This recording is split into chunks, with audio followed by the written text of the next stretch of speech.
Assalamualaikum warahmatullahi wabarakatuh. Friendku dimanapun kalian berada, berjumpa lagi dengan saya Jeki di kisah horor. Untuk kali ini saya akan melanjutkan part yang keempat, tulisan dari Agan Indra K 057 Tegal Salahan Jilid 2. Terima kasih buat Agan Indra G 057 yang telah mengizinkan saya untuk membacakan cerita ini untuk kalian di YouTube. Ya, semoga kalian bisa menikmati cerita-cerita horor dari sini, dari channel ini. Kalaupun kalian mempunyai cerita yang pengalaman pribadi, ya bisa dikirimkan lewat email ya, atau voice note lah. Boleh. Oke, lanjut saja. Tanpa basa-basi, silahkan siapkan kopinya, siapkan cemilannya. Selamat mendengarkan.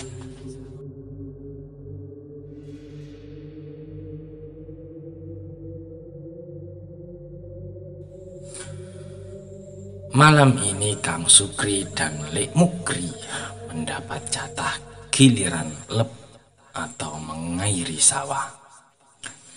Di saat musim kemarau begini, kegiatan lep memang digilir untuk mencegah terjadinya perebutan air di antara para petani.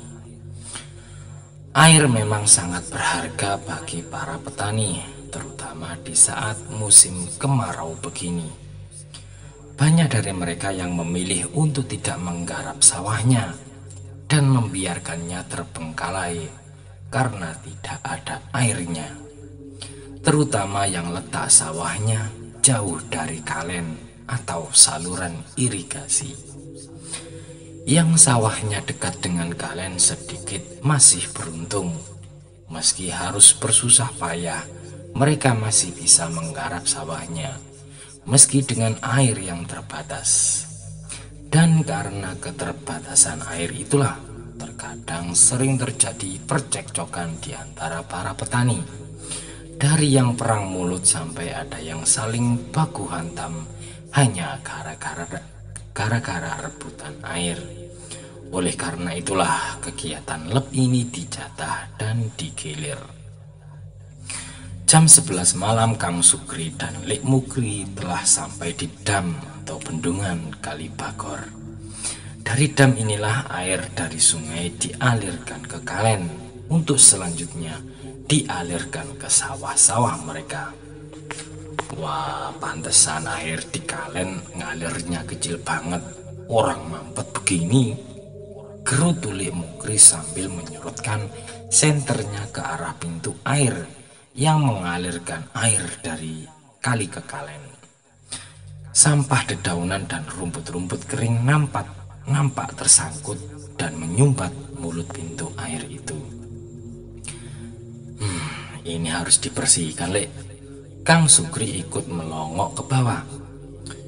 Itu aku juga tahu, sahut Lek Mukri. Ya sudah, kamu yang turun biar aku terangi dari sini. Harus nyemplung ya, Lek? Tanya Kang Sukri sedikit ragu. Membayangkan dinginnya air sungai membuatnya bergidik ngeri. Ya iyalah, gimana mau membersihkan kalau nggak nyemplung, kata Lek Mukri. Tapi dingin, Lek, dan kayaknya lumayan dalam airnya. Kang Sukri kembali melongok ke bawah. Pusaran air yang berputar-putar deras membuat nyalinya sedikit ciut. Dia memang sedikit penakut orangnya. Melihat pusaran air itu, ia sudah membayangkan hantu air yang dulu pernah diceritakan oleh kakeknya.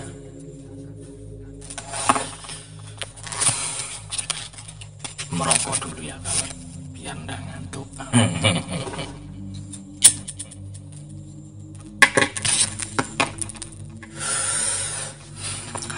Kamu ini loh, sudah tua bangka begitu kok sama dingin saja takut. Atau harus aku yang turun? Kata Lek Mukri sedikit kesal. Kang Sukri tak bisa membantah lagi. Ia yang memang lebih muda dari Lek Mukri karena dia adalah keponakan laki-laki itu. Mau tak mau harus menuruti perintah sang paman.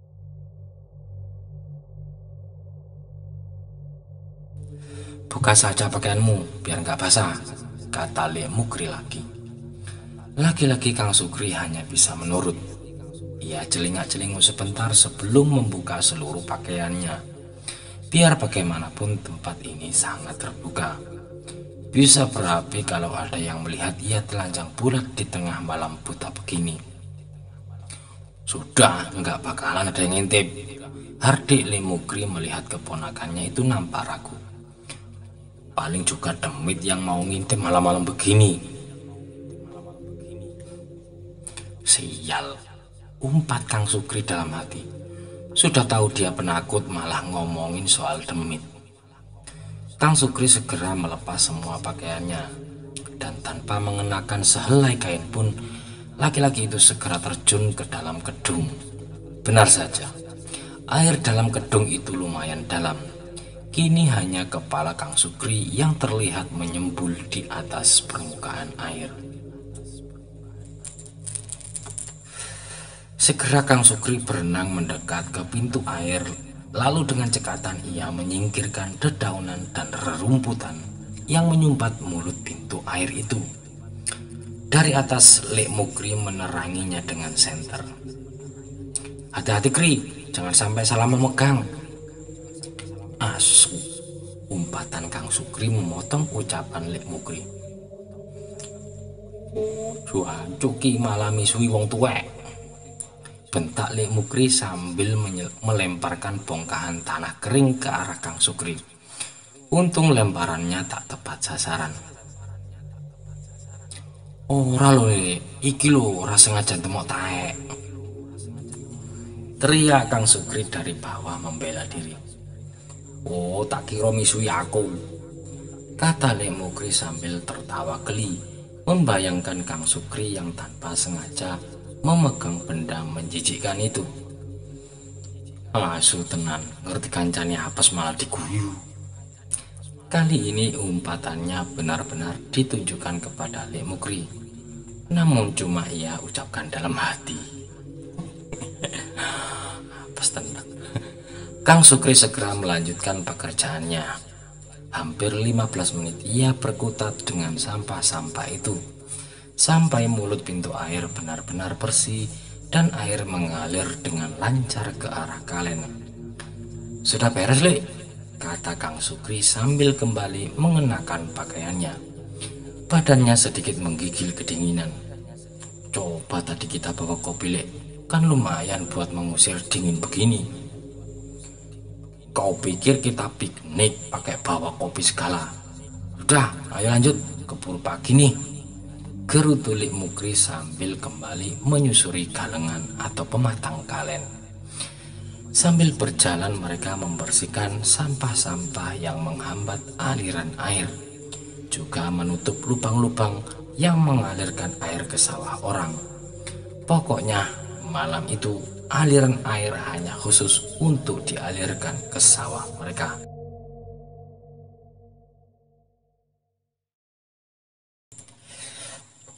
"Sebentar, Lek," kata Sukri menahan langkah Lek Mukri. "Sampean denger nggak?" Lek Mukri menghentikan langkahnya, lalu menelengkan kepala, mencoba mempertajam pendengarannya. Dari kejauhan terdengar gemericik air yang sepertinya mengalir dengan deras. Wah, gawat. Jangan-jangan. Lek Mukri segera mempercepat langkahnya. Nalurinya sebagai seorang petani kawakan mengatakan kalau telah terjadi sesuatu yang tak diharapkan.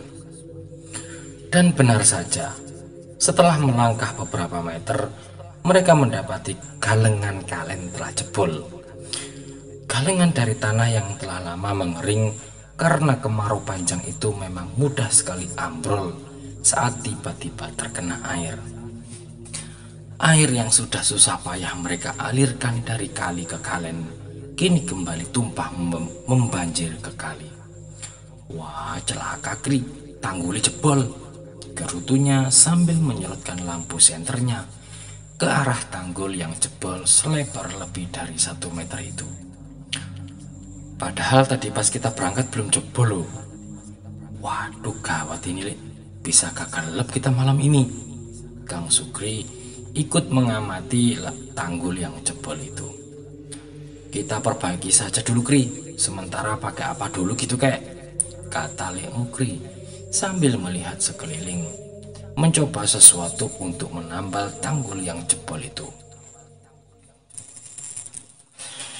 Pakai kedepok pisang saja Lek, tuh di pinggir kali banyak pohon pisang liar, bisa kita pakai buat menambal tanggul yang jebol ini, usul Kang Sukri. Wah tumben utekmu encer Kri. Ya sudah, yuk kita cari kedepok pisang sama kayu atau bambu buat patoknya. Mereka berdua pun segera sibuk menebang 2 pohon pisang yang lumayan besar. Juga beberapa batang pohon semak liar seukuran lengan untuk dijadikan patok. Mereka harus kerja ekstra keras malam itu. Batang pohon pisang mereka potong-potong sepanjang kurang lebih 1,5 meter. Lalu mereka pasang melintang pada tanggul yang jebol itu. Tak lupa mereka menancapkan patok batang semak yang telah mereka runcingkan ujungnya untuk menahan batang pisang itu agar tidak hanyut terbawa air. Sela-sela batang pisang itu mereka sumbat dengan rerumputan dan tanah liat agar air tidak merembes.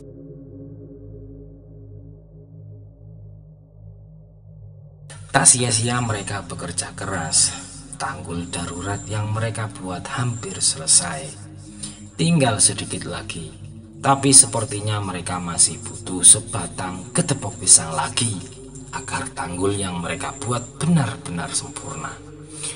Wah, sepertinya kedepoknya masih kurang Lek, seru Kang Sukri sambil mengelap keringatnya yang bercucuran di dahinya. Iya, ya sudah, aku tak nyari lagi.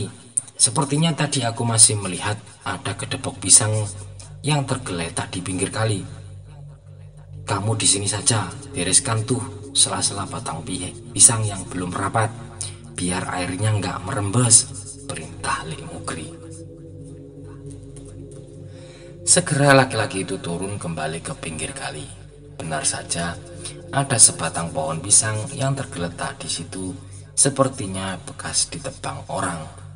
Dan ukurannya juga pas banget. Lek Mukri tak perlu lagi memotongnya. Ia tinggal memanggulnya naik menuju ke kalen. Alhamdulillah Kri, masih ada batang pisangnya, teriak Lek Mukri sambil berjalan tertatih-tatih di atas pematang sawah yang sedikit licin oleh embun. Kang Sukri yang tengah sibuk menyumbat sela-sela tanggul yang masih bocor menoleh. Dan betapa terperanjatnya ia saat melihat apa yang dipanggul oleh pamannya itu.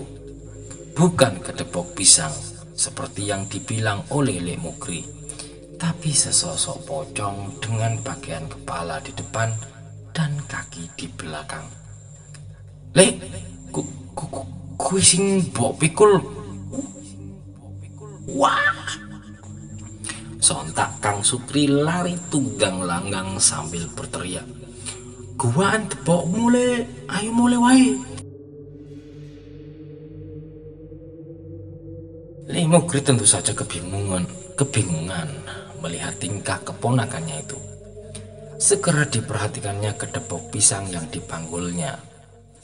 Darahnya tersirap seketika, sekujur tubuhnya gemetaran. Begitu menyadari bahwa yang ia panggul bukanlah batang pisang, melainkan sesosok pocong dengan wajah yang tepat mengarah ke wajahnya. Mata sosok itu menyala merah, menampakkan wajahnya yang sangat menyeramkan. Wajah yang telah membusuk dengan gigi gerigi meringis, seolah mentertawakannya. Sontak Lek Mukri segera melempar sosok itu ke tengah sawah. Lalu dengan sekuat tenaga lari sekencang-kencangnya menyusul sang keponakan sambil berteriak lantang, Sukri, bajingan kowe, ngerti wong tuwa arep dikerek pocongan malah ditinggal melayu. Dan rencana lab mereka malam itu pun gagal total. Untuk tambahan, menurut cerita orang-orang, rumpun pohon pisang liar yang di pinggir kali Bagor itu memang sedikit angker. Ada beberapa orang yang pernah diisengi oleh makhluk halus penghuni rumpun pohon pisang itu.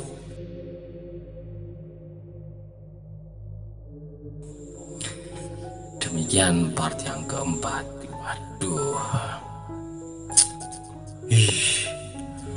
Ya bayangkan kalau kamu memanggul guling atau lagi tidur, pelukan sama guling, yang kamu peluk ternyata bukan guling tapi pocong.